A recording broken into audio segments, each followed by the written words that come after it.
Hello, everybody. It's me, Cristi Schrader with Altered Story, and I am here tonight to share one story with you. Just excited to share my story about going to Eastern Europe to learn about human trafficking. And as I share my story, I would love to just give you guys 3 tips to live with purpose, to seek out God's purposes for your life and figure out what that might be for you. So I'm really looking forward to spending this time with you tonight. We are also going to be back again tomorrow night at 7 p.m. Central. And then Thursday night at 7 p.m. Central, because I've got 3 different stories that I think are really going to just be a great example to you of what it looks like to live with purpose, live for God's purposes, and what my journey looked like for me to go ahead and try to figure out what that was. I know that it's going to help you as you are pursuing God's purposes in your own life. So I'm just going to make sure that we are rolling here. Hopefully you guys can see me on Facebook. Um, why don't you put in the comments tonight? Are you seeking God's purposes in your own life? And just maybe put that little raised hand emoji, or just let me know if this is you, that you are looking for your purpose. You are trying to seek God's purposes in your own life. It looks like a couple of you are with me, and I just want to say I'm so happy to have you here tonight, and I know this is going to be an awesome time. Feel free to make any comments, or if you have any questions along the way, put those in the box. And whether we're live and I can answer them then, or if you're watching the replay, I would still love to come back and help you to just understand what you can do to not make the same mistakes I did, and just also just to learn from my story, because I think that is so wise when we learn from other people's stories, apply it to our own life, and then move forward into God's purposes, hopefully more effectively, quicker, easier, and more filled with joy. So I'm so happy to have you with me here tonight. I am not good at like figuring out if you're or how to find it on my own computer, on my own phone. But I trust that you're here. And if you do have any comments, those should come up through StreamYard for me tonight. So let me just start by sharing the first story that I'm going to share, like I said, is about when God called me to go to Eastern Europe to learn about human trafficking.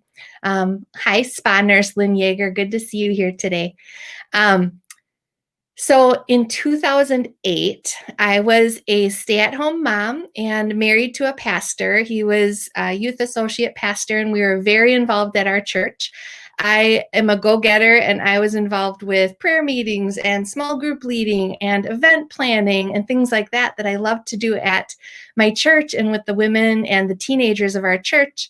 And I was busy with my kids at home. They were just 2 and 5 years old. And so much of my life entailed going to the park or watching PBS, or just simply saying yes and no and one-word sentences a lot with toddlers. Hi, Juno. So good to have you with us. So I was at home, stay-at-home mom, working in the church, probably part-time, but volunteer position, but very busy. And to everybody else, it probably looked like I was pretty fulfilled. Like, she probably has such a great life because she gets to be married to Nathan, which I agree. He's pretty awesome. But because in my previous life, before I was a stay-at-home mom, I really was sort of a passionate pursuer of my career. I got a lot of recognition. I got a lot of, you're doing a good job. And if you have kids, you do not get that. And so I had gone through years and years of sort of feeling lost in my house. And I would say it felt like a period of just being gray, and like I had gotten pretty just blah and emotionless, which for me, I'm a very emotional person. And during that time, I just remember feeling like I didn't even have it in me to cry anymore. I just felt like I just didn't have anything in me, and I couldn't figure out what it was. And I would look at people and I would think they have it all together. I know you're probably thinking I had it all together. Don't we do that to each other? Don't do that to each other. But I just felt like everyone else had interests, everyone else had passions, everyone else had something going on, and I didn't have a lot going on. And I just kept praying and just asking God, what am I missing? Like, I just felt like I was missing something. Do you ever feel like that? If you ever feel like you're missing something, please let me know. I'm not alone. I don't want you to miss out on anything anymore. And that's part of why I'm sharing with you tonight. So anyway, I just would journal. I have journaled since I was a teenager, and I would journal and just cry out to God, sort of like David does in the Psalms, where he moans and groans a little, but then he always comes back to, God, I do trust you, and I believe that you have plans for my life. And I just had to rely on that, even though I couldn't figure out what those were. I had absolutely no idea what God was going to do with me. I didn't have an option that I could see in the foreseeable future to change things, but I just felt like there was something missing, and I needed to figure out, God, what is your plan for me? What is your purpose for me? So I just continued to go through life. I was consistent reading the Bible and praying, and I just want to highly recommend that, because what I didn't realize was that seeking God in that time, even though I didn't even know what purpose to seek after, that really was so vital for me coming to know what God's purposes were for me. And I want to say that that is tip number one that I want to share with you tonight is seek God more than your purpose, because you may or may not find your purpose. You may or may not figure out what those special plans are. But when you decide to press into God and you spend time with him in his word, and you spend time in prayer, and you spend time reading the Bible, it grows your relationship. And what I didn't realize was that God was preparing me for what he was going to show me coming up. So tip number one, seek God more than you even seek your purpose. It's okay to cry out to him and say, I want something more. I feel like there's something more for me. But number one, continue to look to who God is.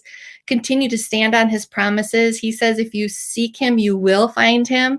And you just need to believe. And I want to offer hope to you tonight that if you have been seeking, honestly, ladies, I waited so long. I was in that gray period for quite a while, and it wasn't fun. And I think that so many of you are in a time of waiting or of the unknown. You don't know what's supposed to be next for you.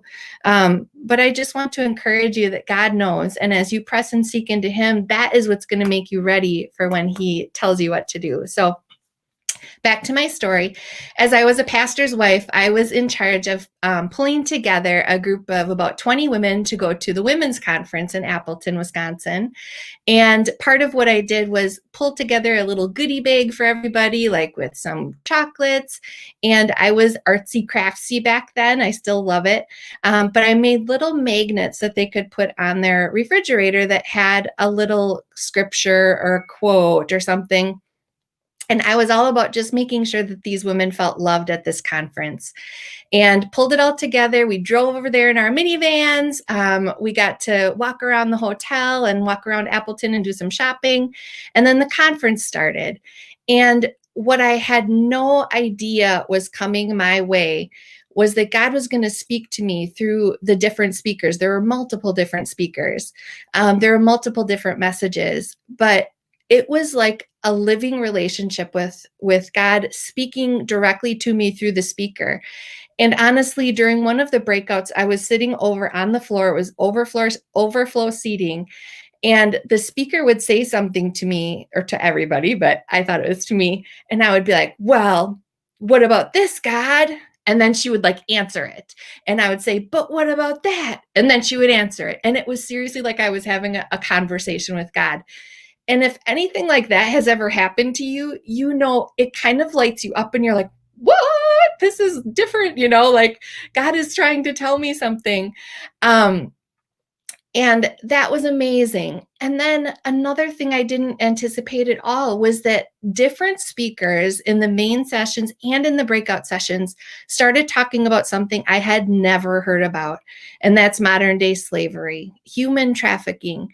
And the images and the pictures were of little children, and they were sharing how those kids were being sex trafficked. And I don't know if I had ever sort of heard that that was going on, but for whatever reason, this was the weekend God wanted me to become aware of this. And it broke my heart. And I found myself in the bathroom, during the transition times, and I would just start crying thinking about these kids. And that's nothing if you know me. I'm very emotional, but like I said, during that time when I was at home with my kids, I just had gotten so gray and blah. I hadn't cried forever. And so I was like, what is this? Why am I caring so much? Why is this affecting me so much? And so that continued on. And one of the speakers that weekend was Lisa Bevere. And if you know her, she's a very popular Christian author. Excuse me a sec. And Lisa was speaking about how do you find your passion? And like I said, I didn't think I had any passion. I was like, I don't even have any interests. What am I? I'm just a stay-at-home mom. I'm nothing. And she was talking about how do you find your passion? And so it was one of those conversations again. And I had my journal out and I was just like journaling down everything she talked about. And I want to share some of the questions that she offered in case you're wondering, what's your passion or what in the world, what direction am I even supposed to go, God? And what she said is, well, number one, what are you interested in?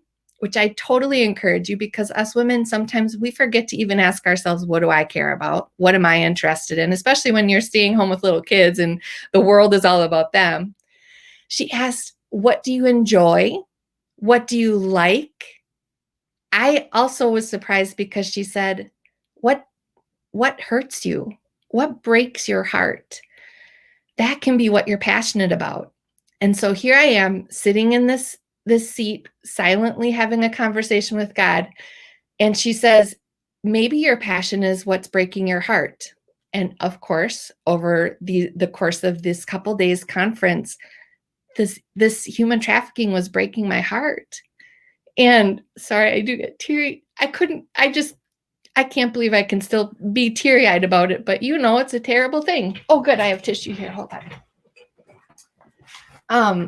So she asked, what is it that breaks your heart? And so I'm sitting back there and I'm like, what is human trafficking my passion? I'm passionate about human trafficking. That can't be, I didn't even know how to even say the words like I'm passionate again, fighting human trafficking or anything like that. But I knew that God might be speaking to me. And so I was like, well, Lord, what am I supposed to do? We didn't have a lot of money. I couldn't give to the cause. I felt like I couldn't go anywhere. I wasn't qualified. I needed to stay home with my kids. What in the world was I supposed to do? And one of the speakers talked about how some people were selling jewelry to help with trafficking victims. And so I went out in the hallway during the break and I saw someone selling jewelry. And I said, oh, are you selling jewelry to raise money for the anti-trafficking cause? And he said, no. But I know who is fighting in that cause. They live in Moldova and they're helping with human trafficking victims. And maybe to you, what I just said didn't make any sense either, like Moldova. Nobody knows about Moldova.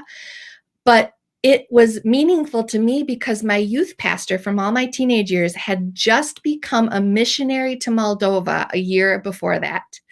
And I was like, what? What is this connection? So as the weekend goes on, I'm thinking, I don't know what I'm supposed to do, but maybe I'm supposed to go to Moldova to learn about human trafficking because this is 2008 and we did not realize that human trafficking is actually going on all around our world. We thought it was going on way over there and I thought I needed to go over there to find out about it. And so I just kept praying, God, what in the world, what am I supposed to do with this information? And throughout the whole weekend of this conference, God truly confirmed in so many different ways that he actually wanted me to pursue human trafficking, anti-human trafficking as a purpose. And I want to just lay this one out there as one of my tips for you guys, because I was seeking intentionally for God's purposes. And I think that's so important. Tip number 2, seek intentionally. And what I mean by that is put yourself out there, ladies. When I signed up to lead this conference, I had no idea that after months and months and maybe years of just seeking for what God had for me, I had no idea that he would show me something at this conference. And you don't know the day you show up at church, or the book you read, or the radio or podcast that you listen to, or the conversation you have with a friend. You don't know if that might be your breakthrough moment. And I just want to encourage you, especially during COVID and all the restrictions that we're under, don't let that hold you back from seeking intentionally God's purposes for you, because he has answers out there. Like I said, he promises. He says, seek and you will find. And I know that you're going to find them. And even if your period is waiting and gray like mine was, trust that he's doing a work during that time, and that he is going to bring you to it at the right time.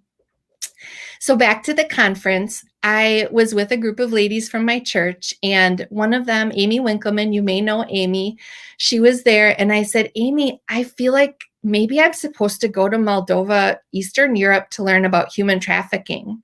And instead of being like, wow, that's really, whoa, like some people would do, guess what Amy said? Well, then I'm going with you. And I was like, oh, okay, who knows if this is actually really going to happen. But I was so stirred, like, oh my goodness, what if this could really happen? There's no way I would ever go by myself. But what if a friend would come with me? And I started just sharing it with a few more women as the conference was ending up at that point. But feeling like maybe we are supposed to go on this crazy adventure. Like, what? I'm a stay-at-home mom. I'm going to just leave my kids and go around the world? I don't know. So Amy and I kept talking, and the conference was done, and we all got into our little minivans and our cars and our carpools, and we headed back home, which is about an hour drive. And Amy and I are in the back seat, and we're just going nuts talking about this. Like, I can't believe we're going to do this. We're going to go to Moldova, Eastern Europe, and talking about how we could meet up with my youth pastor, Troy, and what we would do and who we might meet with. And bam, deer hit the van, and we got in a car accident. And the people that were sitting in the front seat were amazingly freaked out, like terrified, shaking, like you should be. We were fine. It was okay. The car was definitely dented and affected. We pulled over to the side. But here's Amy and I looking at each other. Oh my goodness. This might sound totally Christian-y to say this, but we felt like it was Satan coming against us. Like we had a plan, we had a mission, and Satan did not want us to go. And he wanted to take us out even on the road there that day. And for me, that happening confirmed in my heart that God had a plan for me, and that this must be something that Satan did not want to happen. And for me, I'm a little bit feisty. And that just got me like more riled up. Like, I'm going to do this. If this is what God wants me to do and it makes Satan mad, that's fine. Like, I'm going after it if God wants me to do this. So that was so exciting. And that's my third tip for you ladies. I want to just share that you need to seek out your supporters. And if Amy hadn't been such a supporter to me right away, I don't know that I would have ever gone to Moldova, Eastern Europe. But what I didn't know then that I know now is that you do need those supporters. If you have a dream, if you feel like God is calling you into something, you are going to need people around you that are going to support you. And we took an entire year preparing to go to Moldova, Eastern Europe. And we put on fundraising events, and our church came around us, and we could not have gone if we did not get the financial support. Like I said, I'm a pastor's wife. We did not have the funds for that. But one girl, I remember one person paid for one of our whole plane tickets, which was like $1,500. And those things were just such confirmations to have the support of other people. It gets me teary-eyed just thinking about it again. What an amazing story. What an amazing adventure that God would call a little pastor's wife who is feeling pretty gray and depressed to go and fight or try to learn about human trafficking. And for that entire year, that's what I did. I learned about human trafficking. I read everything I could read. This is really, the internet didn't have anything on human trafficking. There was one book out. I had to try to find newspaper articles and things like that. And what I want to do is tomorrow, I want to talk to you about that trip to Moldova, Eastern Europe. I landed on my 34th birthday. My kids saw me off at the airport, and I went on a God adventure, and I never would have been able to do that unless I did these things I didn't realize at the time, but I'm sharing with you today. Tip number one is seek God more than your purpose. Make sure that you're spending that quiet time with him so that you will be ready when he speaks to you. When he spoke to me about human trafficking and I said, "What are you talking about?" If I didn't have a relationship with God, I would have dismissed that. Nobody grows up dreaming about that. I don't think, at least I didn't. We didn't even know it was a thing. And so I had to be ready for what God would show me, even though it wasn't even something I could dream about. And tip number two, seek intentionally. Make sure that you're putting yourself in positions where you can be open to the purposes of God. Learn about the issues of our world.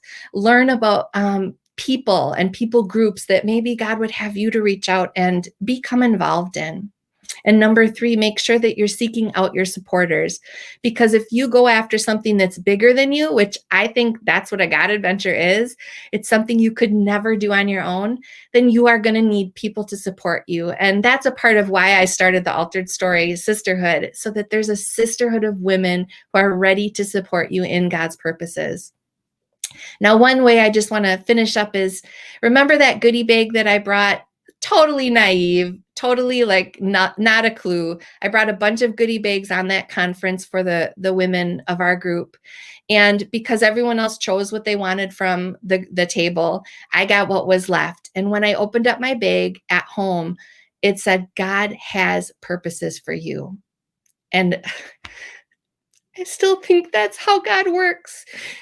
He knew what I needed that weekend before I knew what I needed. He knew that he had purposes for me. And even when I felt like I didn't know how to find them, even when I felt like maybe I didn't have anything to offer to the world, God saw that. And so, sorry, here's the regular Cristi, teary-eyed.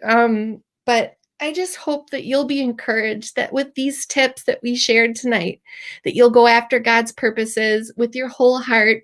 And if I can help you do that at all, that's what that's my biggest purpose I feel in life, is to help women like you to go after God's purposes, because I really dream about mobilizing Christian women to pursue God's purposes for their life, their unique purposes, whatever he created you for. I don't care if it's in business or ministry or in your home. Like, if you're going after what God wants you to do, then you're doing exactly what he planned for you to do, and that's exactly where you should be. So if I can help you do that, if I can encourage you, that's what I'm here for. So show up again tomorrow, 7 p.m. I'm going to be sharing the secret that truly transformed my life. So if you think this was pretty important to me, which it really was, take it another level. And that's what I'm going to share tomorrow night. And I just appreciate you being here with us.